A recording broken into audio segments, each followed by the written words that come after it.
മലയാള സിനിമയുടെ ചരിത്രം മാറ്റി എമ്പുരാൻ 2 ദിവസം കൊണ്ട് 100 കോടി ക്ലബ്ബിൽ ഇടം പിടിച്ച ചിത്രം. മോഹൻലാൽ തന്നെയാണ് ഇക്കാര്യം ഔദ്യോഗികമായി അറിയിച്ചത്. മനു മാടപ്പാട് ചേരുകയാണ് ന്യൂസ് ഡെസ്കിൽ നിന്നും. മനു, പ്രീ ബുക്കിംഗ് സെയിലിൽ മാത്രം 50 കോടി ചിത്രം നേടിയിരുന്നു. ഇപ്പോൾ ഇതാ റിലീസ് ചെയ്ത് 2-ാം ദിവസം 100 കോടി എന്ന അപൂർവ നേട്ടത്തിലേക്ക് എത്തുന്നു എമ്പുരാൻ. തീർച്ചയായും വസിത, മലയാള സിനിമയുടെ ഇന്ന് വരെയുള്ള എല്ലാ കളക്ഷൻ റെക്കോർഡുകളും തകർത്തുകൊണ്ടാണ് ഇപ്പോൾ എമ്പുരാന്റെ മുന്നേറ്റമെന്ന് നമുക്ക് പറയേണ്ടി വരും. റിലീസ് ചെയ്ത് 48 മണിക്കൂർ ആകുന്നതിന് മുൻപ് ഇന്ന് ഉച്ചവരെയുള്ള കളക്ഷൻ എടുത്തുകൊണ്ടാണ് ഇപ്പോൾ ഈ റെക്കോർഡ് നേട്ടത്തിലേക്ക് എത്തിയിരിക്കുന്നത്. Hi, hello, welcome back to my channel. അപ്പോൾ എല്ലാ പേരും ആകാംക്ഷയോടെ ഇരുന്ന് നമ്മുടെ എമ്പുരാൻ എന്ന മൂവി റിലീസായിട്ടുണ്ട്. അപ്പോൾ വൻ വിജയം തന്നെയാണ് ഈ 3-ാം ദിവസവും ഇന്ന് മുന്നോട്ട് പൊയ്ക്കൊണ്ടിരിക്കുന്നത്.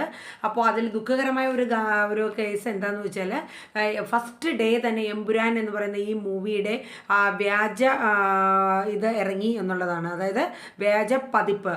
അത് ടെലഗ്രാം വഴിയുള്ള പല വെബ് വഴിയാണ് ഇത് ഇറങ്ങിയിരിക്കുന്നത്. ഏകദേശം 30,000-ൽ കൂടുതൽ ഡൗൺലോഡിങ് കഴിഞ്ഞു. അത് ഹൈ ക്വാളിറ്റി ഡൗൺലോഡിങ് കഴിഞ്ഞു എന്നുള്ളതാണ്. അപ്പം ഇങ്ങനെയൊക്കെയുള്ള ഇത്രയും ഒരുപാട് ആൾക്കാരുടെ, ഒരുപാട് കലാകാരന്മാരുടെയും അതിന് പിന്നിൽ ഒരുപാട് അണിയറ പ്രവർത്തകരുടെയും അവരുടെ എത്രയോ നാളത്തെ ഹാർഡ് വർക്കാണ് ഒരു മൂവി എന്ന് പറയുന്നത്. അതും ഇത്രയും നല്ലൊരു മൂവി കണ്ടിറങ്ങുന്നവരുടെ വായിൽ നിന്ന് കേട്ടാൽ തന്നെ നമുക്കറിയാം അല്ലേ, നമ്മുടെ മലയാളികൾ ഇരു കൈകളും നീട്ടി നമ്മുടെ ആ ഒരു മൂവി സ്വീകരിച്ചു കഴിഞ്ഞു എന്നുള്ളതാണ്. അത് മാത്രവുമല്ല, നമ്മുടെ ലാലേട്ടൻ്റെ അതിഗംഭീരമായ ഒരു തിരിച്ചു വരവാണ് ഈ ഒരു മൂവിയിലൂടെ നമുക്ക് കാണാൻ പറ്റുന്നത്. അപ്പോൾ ആരും മിസ്സാക്കണ്ട കേട്ടോ. വളരെ വൻ വിജയകരമായിട്ടുള്ളൊരു മൂവി തന്നെയാണ് എമ്പുരാൻ എന്ന് പറയുന്നത്. ലാലേട്ടൻ്റെ നമ്മുടെ പുലിമുരുകൻ, അതുപോലെ യൂസിഫർ, അതിനുശേഷമുള്ള നമ്മുടെ സെക്കൻഡ് പാർട്ടായ നമ്മുടെ എമ്പുരാൻ വളരെ വൻ വിജയം. പൃഥ്വിരാജിൻ്റെയും ലാലേട്ടൻ്റെയും അതുപോലെ മഞ്ജു വാര്യർ, അങ്ങനെ ഒരുപാട് ആൾക്കാരുടെ വളരെ നല്ല രീതിയിലുള്ള ഒരു പ്രകടനമാണ് എമ്പുരാനിലൂടെ കാഴ്ചവെച്ചിരിക്കുന്നത്. അതുമാത്രവുമല്ല, നമ്മുടെ ഗുജറാത്ത് കലാപവുമായി ബന്ധപ്പെട്ടൊക്കെയുള്ള കാര്യങ്ങൾ വളരെ വ്യക്തമായിട്ട് വളരെ നല്ല രീതിയിൽ തന്നെയാണ് അത് എൻട്രി ചെയ്തിരിക്കുന്നത്. വളരെ മാസ് എൻട്രിയാണ് കേട്ടോ ഈ മൂവിയുടെ ഏറ്റവും എടുത്തു പറയേണ്ട ഹൈലൈറ്റ് എന്ന് പറയുന്ന മാസ് എൻട്രിയാണ്. സൂപ്പർ. അതുമാത്രവുമല്ല, ഇറങ്ങുന്ന ഓരോ പ്രേക്ഷകരുടെയും വായിൽ നിന്ന് കേൾക്കുന്ന നമ്മുടെ ഹോളിവുഡ് ലെവൽ ആ ഒരു രീതിയിലുള്ള ഒരു മൂവി നമ്മുടെ മലയാള ചരിത്രത്തിൽ തന്നെ ആദ്യമായിട്ടാണ് എന്നുള്ളതാണ് അല്ലേ. അത്രയ്ക്ക് ഒരു ഇംപ്രഷനാണ് ആൾക്കാർക്ക്. അവർ കാത്തിരുന്നതിനേക്കാളും കൂടുതൽ വളരെ നല്ല രീതിയിലാണ് ആ മൂവി പ്രസൻറ്റ് ചെയ്തിരിക്കുന്നത്. അപ്പോൾ ഇത് റിലീസ് ആവുന്നതിനും വേണ്ടിയിട്ട് ഒരുപാട് പ്രശ്നങ്ങളും അതിൻ്റേതായ ഒരുപാട് കാര്യങ്ങൾ അവർ നേരിട്ടിട്ടുണ്ടായിരുന്നു. പക്ഷേ എങ്കിലും ഇതിനെയെല്ലാം തകിടം മറിച്ചുകൊണ്ട് തന്നെ നമ്മുടെ മലയാളികൾ ഇരു കൈകളും നീട്ട് ആ മൂവി ഇങ്ങ് സ്വീകരിച്ചു കഴിഞ്ഞു അല്ലേ. അപ്പോൾ എന്തായാലും ആരും മിസ്സാക്കണ്ട, ഒന്ന് പോയി കാണുക.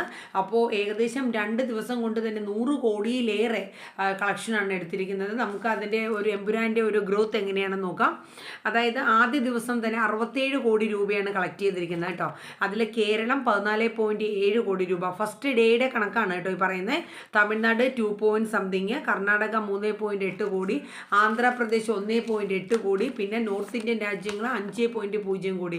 ഇതിനേക്കാളൊക്കെ എടുത്തു പറയേണ്ടത് നമ്മുടെ വിദേശ രാജ്യങ്ങൾ, നമ്മുടെ ലാലേട്ടൻ ഫാൻസ്, അവർ വെളുപ്പിന് 4:30 ഷോയ്ക്ക് വേണ്ടിയിട്ട് ഒരു ദിവസം അവർ ഉറക്കം ഒഴിഞ്ഞാണ് നമ്മുടെ ഈ ഒരു മൂവിക്ക് വേണ്ടിയിട്ട്, നമ്മളും മലയാളികളും എല്ലാവരും അതുപോലെ തന്നെ വിദേശികളും ഉൾപ്പെടെ നമ്മുടെ ഈ മൂവി അങ്ങ് ഏറ്റെടുത്തിരിക്കുന്ന കേട്ടോ. വിദേശ രാജ്യങ്ങളിലൊക്കെ വളരെ നല്ല ഗംഭീരമായ പ്രകടനമാണ്. 41.10 കോടിയാണ് വിദേശ രാജ്യങ്ങളിൽ നിന്നുള്ള ഫസ്റ്റ് ഡേ കളക്ഷൻ. അപ്പോൾ ഒരുപാട് ഇനിയുമുള്ള ബുക്കിങ്ങും കാര്യങ്ങളും ഒക്കെ നോക്കിക്കഴിഞ്ഞാൽ ഇനിയും ഒരുപാട് ഒരു ചരിത്രം സൃഷ്ടിക്കും എന്നുള്ള കാര്യത്തിൽ ഒരു മാറ്റവുമില്ല നമ്മുടെ എമ്പുരാൻ മൂവി. പൃഥ്വിരാജിൻ്റെയും മോഹൻലാലിൻ്റെയും ഒക്കെ വളരെ നല്ല പ്രകടനമാണ് ഈ ഒരു മൂവിയിലൂടെ കാഴ്ചവെച്ചിരിക്കുന്നത് അല്ലേ. അപ്പോൾ ഈ മൂവി റിലീസായതോടുകൂടി മോഹൻലാൽ കാണാൻ ഷോയ്ക്ക് വന്നിരിക്കുന്ന മോഹൻലാൽ, സുചിത്ര, പ്രണവ്, അതുപോലെ തന്നെ മല്ലിക സുകുമാരൻ, അതുപോലെ പൃഥ്വിരാജ് ഫാമിലി, അതുപോലെ ഇന്ദ്രജിത്തിൻ്റെ ഫാമിലി, മക്കളും ഒക്കെ അങ്ങനെ നിരവധി കലാകാരന്മാരാണ് ഷോ കാണുന്നതിന് വേണ്ടിയിട്ട് വന്നിരിക്കുന്നത്. അതിൻ്റെ ഒരു വൻ തിരക്ക് തന്നെയാണ്, പ്രേക്ഷകരുടെ തിരക്ക്, ഒപ്പം കലാകാരന്മാരുടെ തിരക്ക് എല്ലാം. എന്തായാലും ഒരു ചരിത്ര സംഭവം പോലെയാണ് നമ്മുടെ എമ്പുരാൻ്റെ ഒരു റിലീസിങ് എന്ന് പറയുന്നത് കേട്ടോ. അപ്പോൾ വേറൊരു കാര്യം പറയാനുള്ളത്, നമ്മുടെ ഈ മൂവിയിൽ നമ്മുടെ ഇന്ദ്രജിത്തിൻ്റെ മകളുടെ ഒരു സോങ് ഉണ്ട്, ഒരു ഇംഗ്ലീഷ് സോങ് പോലെ. അതുപോലെ നമ്മുടെ പൃഥ്വിരാജിൻ്റെ മോളുടെ ഒരു എമ്പുരാൻ എന്നുള്ള ഒരു ഇമോഷണൽ ഇമോഷണലായിട്ടുള്ളൊരു ഇങ്ങനെ ഒരു ലിറിക്ക് ഇങ്ങനെ വരുന്നുണ്ട്. അപ്പോൾ അതും വളരെ ഗംഭീരമായിട്ടാണ് അവരുടെയൊക്കെ. അപ്പോൾ ഒരുപാട് അണിയര പ്രവർത്തകർ ഇതിൽ പ്രവർത്തിച്ചിട്ടുണ്ട്. ആ പ്രവർത്തിച്ചതും അതിൽ അഭിനയിച്ച നമ്മുടെ പ്രശസ്ത കലാകാരന്മാരുടെയും അവരുടെ കഴിവുകളെ എല്ലാം വളരെ വൻ വിജയം തന്നെയാണ് കൈവരിച്ചിരിക്കുന്നത്. എന്തായാലും എമ്പുരാൻ മൂവി ഇനിയും ഒരുപാട് ഉയരങ്ങളിലേക്ക് എത്തട്ടെ. ഇതുപോലെയുള്ള വ്യാജ പകർപ്പുകൾ പാടെ തുടച്ചു മാറ്റാനുള്ള നടപടിക്രമങ്ങൾ നമുക്ക് നമ്മുടെ ഇതിൽ വരട്ടെ എന്ന് ഞാൻ പറയുന്നു. അപ്പോൾ എന്തായാലും ഒരു വൻ വിജയം തന്നെ ഞാൻ ആശംസിക്കുന്നു. All the best. Bye bye.